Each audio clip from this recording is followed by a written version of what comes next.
নমস্কার।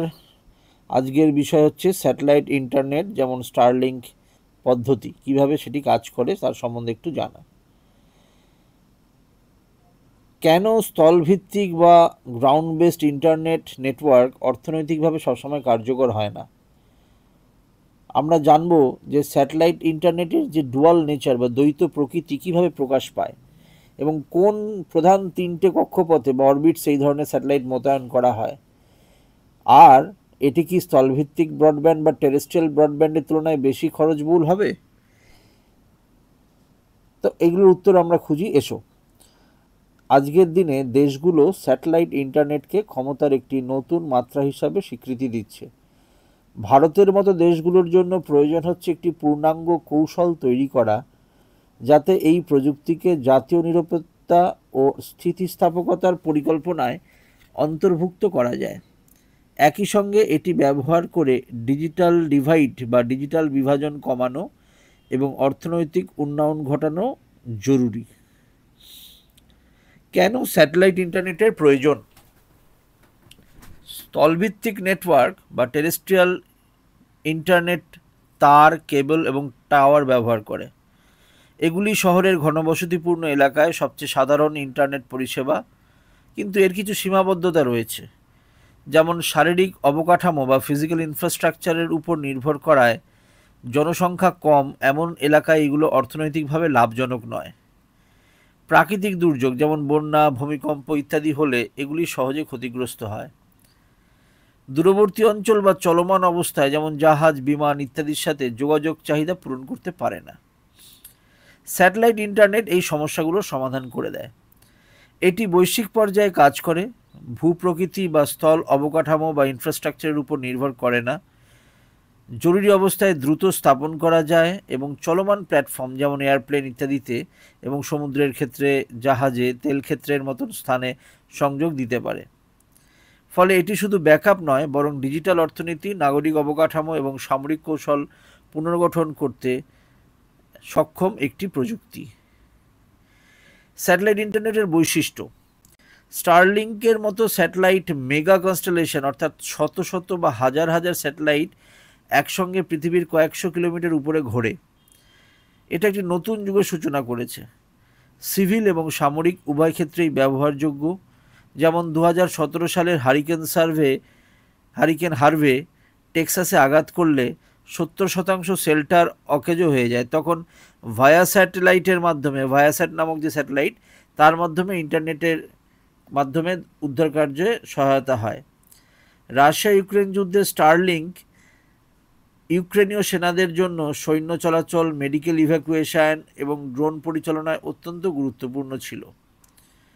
তবে সীমাহীন কভারেজ অবৈধ ব্যবহারের সুযোগও করে দেয়, যেমন ভারতে সন্ত্রাসী গোষ্ঠী ও মাদক চক্র থেকে চোরাই স্টারলিংক ডিভাইস উদ্ধার করা হয়েছে। স্যাটেলাইট ইন্টারনেটের গঠন: একটি স্যাটেলাইট ইন্টারনেট নেটওয়ার্কের দুটি অংশ থাকে। একটি হচ্ছে স্পেস সেগমেন্ট, কক্ষপথে থাকা স্যাটেলাইটগুলো, আর একটা হচ্ছে গ্রাউন্ড সেগমেন্ট, পৃথিবীতে থাকা সমস্ত যন্ত্রপাতি বা স্যাটেলাইটের সঙ্গে যা যোগাযোগ করে দেয়। স্যাটেলাইট মোতায়েনের জন্য কক্ষপথের উচ্চতা বা অরবিটাল অল্টিটিউড গুরুত্বপূর্ণ, কারণ এটি স্যাটেলাইটের ক্ষমতা ও কভারেজ নির্ধারণ করে। তিনটি প্রধান ধরনের কক্ষপথ রয়েছে, অরবিটস রয়েছে। একটি হচ্ছে জিইও, জিওস্টেশনারি আর্থ অরবিট, যার উচ্চতা 35,786 কিলোমিটার। পৃথিবীর ঘূর্ণনের সাথে একই গতিতে ঘোরে, ফলে নির্দিষ্ট স্থানের উপরে স্থির মনে হয়। একটি জিইও স্যাটেলাইট প্রায় পৃথিবীর 1/3 এলাকা কভার করতে পারে, কিন্তু মেরু অঞ্চলে পৌঁছায় না। এরপর চলে আসব এমইও, মিডিয়াম আর্থ অরবিট, উচ্চতা 2000 থেকে 35,786 কিলোমিটার। ল্যাটেন্সি জিওর থেকে কম, তবে এখনও রিয়েল টাইম কাজের জন্য সীমিত। বৈশ্বিক কভারেজের জন্য কনস্টেলেশন দরকার। এরপর তৃতীয় হচ্ছে এলইও বা লো আর্থ অরবিট, উচ্চতা 2000 কিলোমিটার নিচে, ল্যাটেন্সি খুব কম, স্যাটেলাইট ছোট ও সস্তা, দ্রুত মোতায়েনযোগ্য। অসুবিধা হচ্ছে একটি স্যাটেলাইটের কভারেজ খুব কম, এর জন্য শত শত বা হাজার হাজার স্যাটেলাইট দিয়ে মেগা কনস্টেলেশন তৈরি করতে হয়, যেমন স্টারলিংকের 7000-এর বেশি স্যাটেলাইট রয়েছে। মেগা কনস্টেলেশন কিভাবে কাজ করে? এলইও স্যাটেলাইটগুলো অনবোর্ড সিগন্যাল প্রসেসিং করতে পারে, অর্থাৎ স্যাটেলাইটের ভিতরেই ডেটা প্রক্রিয়াকরণ হয়, ফলে সিগন্যালের মান ভালো হয় ও ল্যাটেন্সি কমে। অপটিক্যাল ইন্টারস্যাটেলাইট লিঙ্ক স্যাটেলাইটগুলো মহাকাশেই একে অপরের সঙ্গে সরাসরি যোগাযোগ করে, ফলে ডেটা রাউটিং করতে সহজ হয়, দ্রুত হয় এবং গ্রাউন্ড স্টেশনের উপর নির্ভরতা কমে। মানে প্রত্যেকবার গ্রাউন্ড স্টেশনের সাথে স্যাটেলাইটের যোগাযোগ না হয়ে স্যাটেলাইট টু স্যাটেলাইট যোগাযোগও হয়। কিন্তু চ্যালেঞ্জ কি? এলইও স্যাটেলাইট ঘন্টায় প্রায় 27,000 কিলোমিটার বেগে চলে, ফলে কয়েক মিনিটের মধ্যেই ব্যবহারকারীর দৃষ্টিসীমা থেকে সরে যায়। এই জন্য এক স্যাটেলাইট থেকে আরেকটিতে সংযোগ হস্তান্তর বা হ্যান্ড অফ অত্যন্ত দ্রুত ও নিরবিচ্ছিন্ন হতে হয়। অর্থাৎ অনেকক্ষণ ধরে ওই ইন্টারনেট একটি স্যাটেলাইট হ্যান্ডেল করবে না, একাধিক স্যাটেলাইট হ্যান্ডেল করবে। এর ব্যবহার বিভিন্ন ক্ষেত্রে হতে পারে, সেটা আবার নিচে বলছি। এ প্রসঙ্গে বলে রাখি যে শেষ ব্যবহারকারী বা এন্ড ইউজারের জন্য আধুনিক এলইও বা লোয়ার অরবিট বা নিম্ন পৃথিবী কক্ষপথ স্যাটেলাইট ইন্টারনেট একটি বড় অগ্রগতি। এখন ব্যবহারকারী টার্মিনালগুলো ছোট আকারের এবং পেশাদার সাহায্য ছাড়াই সহজে সেট আপ করা যায়। তবে এই পরিষেবা এখনও স্থলভিত্তিক ব্রডব্যান্ডের তুলনায় বেশি খরচবহুল। টার্মিনালের দাম প্রায় $500 এবং মাসিক পরিষেবা প্রায় $50 থেকে শুরু হয়। কিন্তু প্রত্যন্ত অঞ্চল বা এমন শিল্পক্ষেত্রে যেখানে নিরবিচ্ছিন্ন সংযোগ অত্যন্ত গুরুত্বপূর্ণ, সেখানে এই খরচ প্রায় ন্যায্য হয়।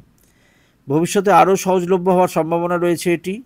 এএসটি, স্পেস মোবাইল বা স্টারলিংকের মতো কোম্পানিগুলো সরাসরি স্মার্টফোনে পরিষেবা দেওয়ার পরীক্ষা করছে। এই উদ্ভাবন আলাদা ব্যবহারকারী টার্মিনালের প্রয়োজন সম্পূর্ণভাবে দূর করতে পারে। প্রযুক্তি মূলধারায় চলে এলে বিশেষায়িত হার্ডওয়্যার সরাসরি স্মার্টফোন ও ল্যাপটপের মতো ডিভাইসে একীভূত হয়ে যেতে পারে। স্যাটেলাইট ইন্টারনেটের ব্যবহার বিস্তৃত ও রূপান্তরমূলক। এটি ব্যবহৃত হতে পারে যোগাযোগের ক্ষেত্রে, অর্থাৎ কমিউনিকেশনের ক্ষেত্রে ব্যবহৃত হতে পারে।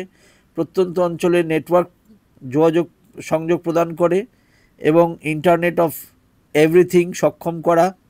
2 হচ্ছে পরিবহন ক্ষেত্রে, ট্রান্সপোর্টেশন, নেভিগেশন সিস্টেম উন্নত করা, স্বয়ংক্রিয় গাড়ি সমর্থন ও লজিস্টিক উন্নয়ন, সরকারি প্রশাসন ও দুর্যোগ ব্যবস্থাপনায়, পাবলিক অ্যাডমিনিস্ট্রেশন অ্যান্ড ডিজাস্টার ম্যানেজমেন্টে, স্মার্ট সিটি পরিচালনা, আগাম সতর্কবার্তা প্রদান এবং উদ্ধার প্রচেষ্টার সমন্বয় করা, স্বাস্থ্য খাতে বা হেলথ কেয়ারে, টেলিমেডিসিন বা দূরবর্তী চিকিৎসা এবং রোগীর দূরবর্তী পর্যবেক্ষণ, কৃষিতে বা এগ্রিকালচারে নির্ভুল চাষ বা প্রেসিশন ফার্মিং এবং ফসলের স্বাস্থ্য বিশ্লেষণ, অন্যান্য ক্ষেত্র বলতে পরিবেশ পর্যবেক্ষণ, জ্বালানি অনুসন্ধান, পর্যটন, প্রতিরক্ষা ইত্যাদি ক্ষেত্রে ব্যবহৃত হতে পারে। অতএব স্যাটেলাইট ইন্টারনেট বিপুল সুযোগ সৃষ্টি করে, তবে এই একই সঙ্গে জটিল নিরাপত্তা ও নীতি নির্ধারক সংক্রান্ত চ্যালেঞ্জও তৈরি করে।